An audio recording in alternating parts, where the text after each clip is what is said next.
2024-25 অর্থ বছরে যে বাজেট প্রস্তাব করেছেন অর্থমন্ত্রী আবুল হাসান মাহমুদ আলী তা আওয়ামী লীগ সরকারের নির্বাচনী ইশতেহারের সাথে সাংঘর্ষিক। শুক্রবার বিআইসিসিতে সেন্টার ফর পলিসি সিপিডির বাজেট পর্যালোচনায় এই মন্তব্য করেন সিপিডির গবেষকরা। কারণ আওয়ামী লীগের যে নির্বাচনী ইশতেহার, আমার যদি ভুল না হয় অধ্যায় 3, সেখানে স্পষ্টভাবে বলা আছে দুর্বৃত্তায়ন, তারপরে এই যারা নাকি বিভিন্নভাবে কর খেলাপি, ঋণ খেলাপি ইত্যাদির বিরুদ্ধে শূন্য সহিষ্ণুতার কথা সেখানে উল্লেখ আছে।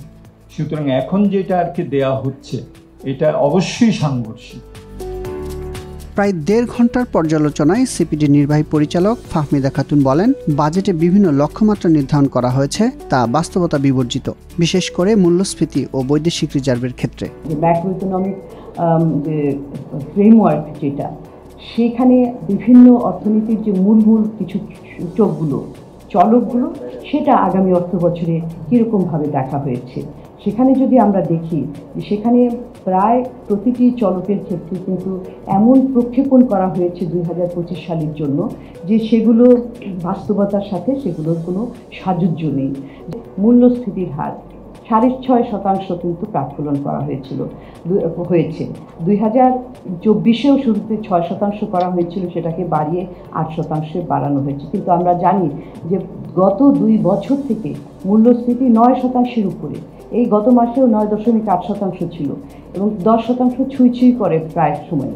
এখন এই আগামী 12 মাসের মধ্যে সেটা কমে যে 6.5% হবে কিভাবে, সেটাই কিন্তু বোধগম্য নয়। এবারের বাজেটে বরঞ্চ সাধারণ মানুষের জন্য খাদ্য বহির্ভূত মূল্যস্ফীতি একটা বড় রকমের মাথা ব্যথার কারণ হয়ে দাঁড়াবে এবং সেটা আপনারা দেখতে পাবেন। তারা যে সমস্ত পণ্য কেনেন সেটার অনেকগুলোর উপরই এই ভ্যাট আরোপ করা হয়েছে। অনেক নতুন পণ্য ভ্যাট আরোপ হয়েছে উৎপাদন পর্যায়ে, যেটা সাধারণ মানুষের কাছে গিয়ে পড়বে। অনেক সেবা যেগুলো সাধারণ মানুষ নেন সেগুলোর উপরে ভ্যাট আরোপ হয়েছে, সেটার উপরে পড়বে। এবং এর সঙ্গে যুক্ত হচ্ছে যে জ্বালানির মূল্য বৃদ্ধি এবং বিদ্যুতের মূল্য বৃদ্ধি, যেটা ঘোষিত হয়েছে বছরে 4 বার করে বিদ্যুতের মূল্য বৃদ্ধি হবে। এই সবগুলো যদি যুক্ত করেন, এর পুরোটি হচ্ছে খাদ্য বহির্ভূত মূল্যস্ফীতির অংশ। সুতরাং সেই দিক থেকে আমাদের কাছে মনে হয় যে এই নতুন যে টার্গেট যেটি করছেন সরকার, 8% থেকে কমিয়ে 6.5% করবেন, এটা কমানো তো দূরে থাক, বরঞ্চ আরো মূল্যস্ফীতিকে উস্কে দিতে পারে। একটা হলো মূল্যস্ফীতি আর একটা হলো মূল্যস্তর। মূল্যস্তর কিন্তু অনেক উপরে উঠে গেছে, হ্যাঁ, এই ডাবল ডিজিট মূল্যস্ফীতির কারণে। তারপরে যদি তার হারটা কিছুটা কমেও স্তরটা কিন্তু অনেক উপরে থেকে যাবে। এটা কিন্তু আমাদের খেয়াল রাখতে হবে। তবে বিশাল বাজেট না দিয়ে সংযত বাজেট প্রস্তাবকে ভালোভাবেই দেখছে সিপিডি। একই সাথে আয়কর স্ল্যাবের পরিবর্তনকে ইতিবাচক হিসেবে দেখছেন বিশ্লেষকরা। যখন উচ্চ মূল্যস্ফীতি এবং আমাদের যে বিভিন্ন দায় দেনা, বৈদেশিক মুদ্রা রিজার্ভ কমে যাচ্ছে, সেই সময়ে একটা বিশাল বাজেট না করে একটা সংযত বাজেট করার দিকে আমাদের যাওয়া উচিত, যাতে কিনা মূল্যস্ফীতির লাগামটা টেনে ধরা যায়। সেরকম একটা অনেকটাই চেষ্টা করা হয়েছে, সেটা একটা ভালো পদক্ষেপ। এই ব্যক্তি খাতের যে আয় কর কাঠামো, সেইখানে কিছু পরিবর্তন আনা হয়েছে।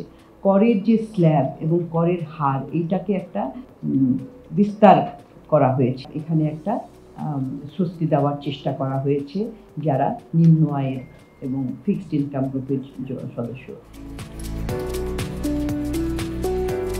আগামী বাজেটে কালো টাকা সাদা করার সুযোগ রাখাকে নৈতিক ও অর্থনৈতিক দুইভাবেই অলাভজনক বলে উল্লেখ করে সিপিডি। আর সামাজিক নিরাপত্তায় বরাদ্দের বিভিন্ন খাত নিয়েও সমালোচনা করেন তারা। সর্বোচ্চ করের হার হচ্ছে 30%, যারা সৎভাবে অর্জন করে এবং যারা নিয়মিতভাবে কর দিচ্ছে তারা দিচ্ছে 30% হারে, এবং যারা হয় টাকা তারা আয় করেছেন হয়তো সৎভাবে, কিন্তু তারা কর দেননি এতদিন পর্যন্ত, কিংবা যারা অসৎভাবে আয় করেছেন এবং তার উপরে করও দেননি, তাদের জন্য হচ্ছে 15%।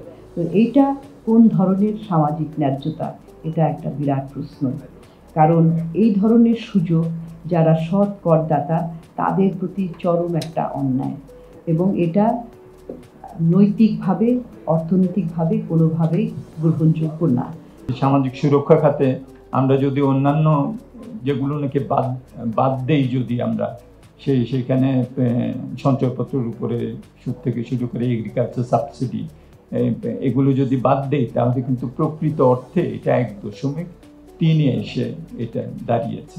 সুতরাং এমন একটা সময় যখন উচ্চ মূল্যস্ফীতির একটা চাপের মধ্য দিয়ে মানুষ যাচ্ছে, সেখানে তো আমরা ফ্যামিলি কার্ড বলেন বা দুস্থ মাতা ও শিশু প্রকল্প বলেন, আমরা তো মনে করেছিলাম যে এটার ভিত্তি, প্রাপ্তি, স্থায়িত্ব এটা আরো অনেক বিস্তৃত করা হবে। সেই ধরনের কিন্তু কোনো প্রোগ্রাম আমরা কিন্তু সেখানে আমরা দেখি নাই। আমাদের কাছে এই বাজেটটিকে একটি নতুন সরকারের নতুন বাজেট বলে মনে হয়নি। আমাদের কাছে এই বাজেটটি মনে হয়েছে যে নতুন সরকারের একটা পুরনো বাজেট। 2024-25 অর্থ বছরে বাজেট প্রস্তাবকে নতুন সরকারের পুরাতন বাজেট হিসেবে দেখছে সিপিডি।